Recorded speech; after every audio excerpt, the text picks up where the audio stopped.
I'm Neil Verano for Driving.ca. This is our very own motor mouth, David Booth from Driving.ca. You test drove the Ford Mustang GT350. Yeah. And what did you think of it at the time? At the time, I thought it was a hell of a strong sports car. Still do. For instance, it's got a King Kong of a motor. It really is an amazing motor. I mean, it's a 5.2 liter V8, an American V8 that spins to 8,500 RPM. In fact, its maximum horsepower is until 7,500 RPM. And describe the sound?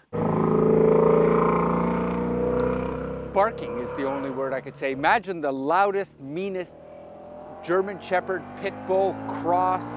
It's an angry, mean sound. It's really quite fun. That's because it's got a flat plane crankshaft a la Ferrari 458. Yes, and I have to agree, it's one of the best sounding V8s, best sounding engines I've ever heard at full scream. It's great. But that's only when it's working. We've had a little bit of a problem today around the track. It's overheated a couple of times, and now we can only turn, instead of 8,500 RPM, 4,900 RPM. Sort of puts a damper on things. But let's tell the good folks though, why we're here running at 8,500 RPM. Well, we were trying to keep up with the Porsche Carrera 2 over here. Little less horsepower, 370, but it's got a little bit of finesse. In fact, this whole thing reminds me of the animosity between the Democrats and the Republicans a little bit. I mean, there's no agreement here. Either, if you like one car, you're an effete bourgeoisie European. If you like the other car, you're a NASCAR apologist. You know, I mean, whichever way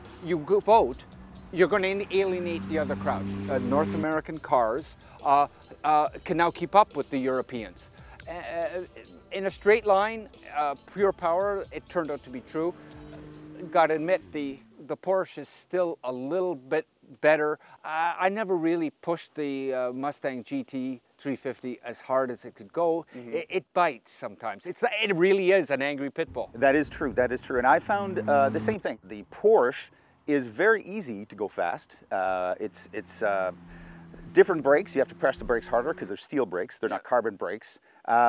The Mustang is definitely a brute. And if you let it go a little bit too far, it will bite you. You know, if I had to do one fast lap, I'd certainly go in the Mustang. If I had to do a whole bunch of fast laps, I'd be in the Porsche. For the average skills sports car person?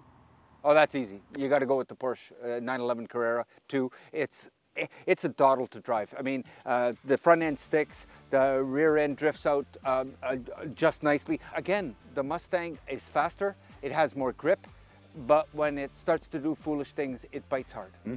So then what's the car for someone, say, like James Hinchcliffe or Mario Andretti? I guess it's the GT350 if they can keep it, the water temperature below about 105 degrees centigrade. And that's the problem. That is the problem. Yep. For Driving.ca, I'm Neil Verano. And I'm Dave Booth. Thank you very much.